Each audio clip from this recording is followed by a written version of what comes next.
lá para 1 Timóteo, no capítulo 1. Primeira carta de Paulo a Timóteo. Fica logo depois de Tessalonicenses. 1 Timóteo, capítulo 1, versículo 5, vai falar o seguinte. O objetivo desta instrução é o amor que procede de um coração puro, de uma boa consciência e de uma fé sincera. Ou seja, Paulo estava instruindo Timóteo, proveniente de uma fé sincera.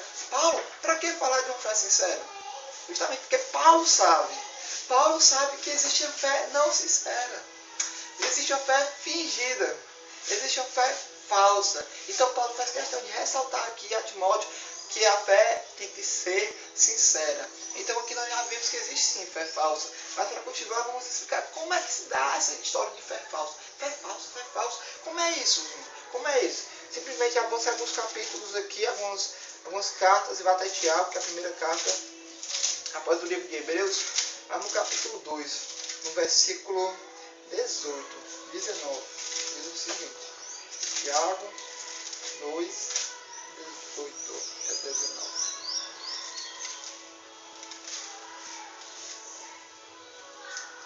Tiago 2, 18 a 19. Diz o seguinte. Por sua decisão ele nos gerou pela palavra da verdade. Estou no 1, me perdoem. Mas alguém lhe dirá, você tem fé? Eu lhe direi. Você tem fé? Eu tenho obras. Mostre-me a sua fé sem obras, e eu lhe mostrarei a minha fé pelas obras. Versículo 26 diz, assim como o corpo sem o espírito está morto, também a fé sem obras está morta. Então, querido, há dois tipos de fé que existem é o seguinte. A fé com obras, uma fé sem obras. Uma fé viva e uma fé morta. Uma fé verdadeira, uma fé falsa. Ou seja, a fé que é verdadeira, a verdadeira fé, a fé sincera que Paulo falou a Timóteo e que a igreja precisa ter, é a fé que tem obras. Está ouvindo? Você está ouvindo? A fé é acompanhada de um quesitozinho básico, obras, atitudes, ações. E a fé que só fica no blá, blá, blá, essa é a fé falsa, é a fé fingida, é a fé sem obras, é a falsa fé. Pela qual não se vence nada, pela qual não se vence mundo nenhum, não se vence batalha algum por essa fé. Mas pela fé com obras sim. Então agora que nós já entendemos como é que se diferencia essa história de fé com obras, fé sem obras, vamos entender. Né? Porque as bênçãos de Deus já foram derramadas em nós. Deus já disse, aquele que tem fé vence o mundo. Beleza, Deus. Beleza, eu venço o mundo. Eu tenho fé, eu tenho praticado. Essas bênçãos, Senhor. Quais essas bênçãos? Essas bênçãos de vencer o mundo. Vamos lá para Efésios, no capítulo 1, versículo 3. Efésios é só para você recuar um pouquinho aqui, meu irmão. Você recua um pouquinho e você vai ver que tudo que nós temos dito é respaldado pela palavra do Senhor, porque a palavra do homem, esta não é digna de crédito ou de confiança, quando contrária à palavra de Deus. Então, Efésios 1, 3 diz o seguinte, bendito seja o Deus Pai de nosso Senhor Jesus Cristo, que nos abençoou com todas as bênçãos espirituais, nas regiões celestiais em Cristo. Existem dois pontos-chave nesse versículo. A primeira é, as bênçãos que Deus já nos abençoou, elas são espirituais, ou seja, elas estão no formato que o teu programa aí que está instalado no teu corpo, ele não lê. Porque as bênçãos estão no formato espiritual. E você só lê o formato físico, o formato natural. A bênção está no formato sobrenatural. O segundo ponto desse versículo é que as bênçãos também não somente são espirituais, como elas estão nas regiões celestiais. Eu tenho uma triste notícia a dar a cada uma das pessoas que estão me ouvindo neste momento. Vocês estão na região natural. Vocês estão na terra. Vocês estão no mundo. Aí você diz, sério? É, sério, vocês estão no mundo. E agora você descobriu que a tua bênção não está aqui não. As bênçãos que Deus já te ordenou, as bênçãos que Deus já te deu, já te abençoou, elas estão nas regiões celestiais. Elas estão no âmbito espiritual. Aí você pensa, nossa, como é que eu vou fazer uso de algo que não está aqui onde eu estou? Eu estou aqui, eu estou lá, você realmente está lá. E a sua bênção está lá. Como é que você vai fazer uso disso? É isso que vamos aprender. É isso que vamos aprender nesta noite. É disso que estamos falando, de ser vitorioso. Porque aquele que está em Cristo, nova criatura é. Aquele que está em Cristo é mais do que vencedor. Aleluia. Você queria assim dar glória a Deus, diz um aleluia aí, meu irmão. Porque é o seguinte, a bênção espiritual, a bênção está no reino celestial, você ainda já tem a natureza espiritual. Você opera pelo meio de quê? Pelo meio da fé. Pronto, chegamos ao ponto. Vamos usar a analogia de moeda.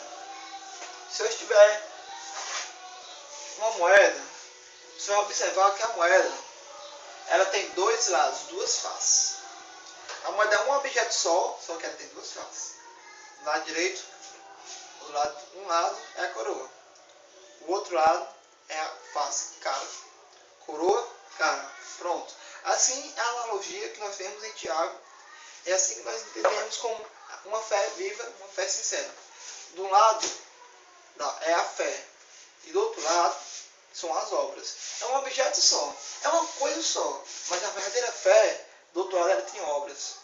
E a fé fingida, ela tem fé. Do outro lado, sabe o que ela tem? Só palavras. Então, quando você tem esse instrumento, essa verdadeira moeda, que de um lado tem a fé, que ela é espiritual. A fé é espiritual, sobrenatural. Ela não está no nosso âmbito aqui que você pode tocar, que você pode manusear.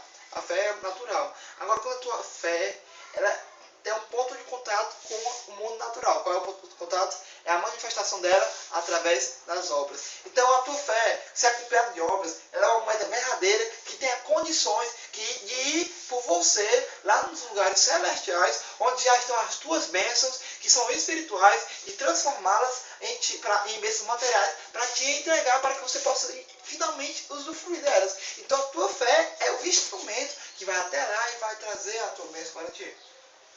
Glória a Deus. Então agora já sabemos como isso se dá. Como se dá esse processo que está lá. As bênçãos são espirituais e na região celeste. Eu vou buscar aquela fé, eu vou buscar aquelas bênçãos através de uma fé sincera. Que tem obras, e essas obras vão materializar a minha fé. E consequentemente aquelas bênçãos vão ser puxadas e eu vou usufruir das minhas bênçãos. Nós já temos aqui agora uma pista do que estamos tentando entender e passar à igreja nesta noite. Este é o ponto de contato então. A obra, a materialização, a ação, ela justifica a minha fé. Ela dá respaldo à minha fé. Eu digo que criei algo e a minha obra prova que eu criei esse algo. A minha atitude, a minha ação, a minha postura prova que eu creio naquilo que eu realmente digo crer. E isso torna a minha fé real. Quando tornada real, a minha fé tem condições de ir lá, busca a minha bênção e me abençoa. Me dá a vitória. Ela me dá a vitória sobre o mundo. Ela me dá a vitória sobre todas as situações pelas quais eu tenho batalhado, pelas quais eu tenho padecido muitas vezes e muitas vezes até mesmo fracassado. Ela tem as condições. Esta é a arma. Esta é a fé. Agora, o que a fé não é? Temos que entender o que a fé é. Temos que compreender a fé para não nos deixar levar por algo que a fé não é. Para não nos deixar enganar por algo que a fé não é. Primeiro, a fé não é emoção, não é entusiasmo, não é sentimento. A palavra do Senhor é categórica em Romanos quando fala que o justo viverá pela fé. Então, querido, o justo, aquela pessoa que é justificada diante de Deus, aquela pessoa que tem como ter um relacionamento com Deus, ela não é justificada por causa que ela sente coisa. A pessoa que é salva, ela não é salva porque ela se sente alegre. A pessoa que é salva, ela não é salva porque está motivada, ela está empolgada, entusiasmada, ela é salva porque ela tem fé. O que move o crente, o que move o coração de Deus é uma fé, querido. E essa fé, ela não pode ser confundida com entusiasmo. O que acontece com muitos de nós no nosso cotidiano aí, quando a gente vem à igreja, aí tem uma palavra que nos fala o coração, nós nos sentimos motivados, nós nos sentimos entusiasmados e dizemos que estamos cheios de fé. Mas aí depois do culto, nós vamos para casa. A gente já pensa, não, vou fazer um bocado de coisa, agora tudo vai ser diferente, mas a gente dorme, acorda na segunda-feira de manhã, e quando acorda, nada muda, nada mudou e nada vai mudar. Porque nós estávamos cheios de fé. Nós estávamos entusiasmados, nós estávamos sentindo algo, que era o entusiasmo, a motivação, a empolgação. E isso não é fé, isso não move montanhas, e isso não vence o mundo. A fé da qual estamos falando é uma fé que não é que ela se desassocie dos sentimentos. Ela é acompanhada por sentimentos, sim, mas mesmo quando esses sentimentos não estão presentes, ela está lá. E ela faz com que a pessoa se comporte com a certeza da espera, com a certeza que vai ganhar aquilo pela qual ela se espera. Ou seja, quando você está bem, você está acreditando, meu marido ele vai ser salvo, eu me comporto de uma maneira. E quando eu não estou sentindo isso, quando não está me parecendo isso, quando ele me trata mal, quando ele faz algo que não está condizente com esse estado pelo qual eu estou esperando, eu não vou reagir de maneira diferente. Eu não vou murmurar, eu não vou reclamar, eu não vou amaldiçoar, mas vou continuar com o mesmo comportamento, mesmo se sentindo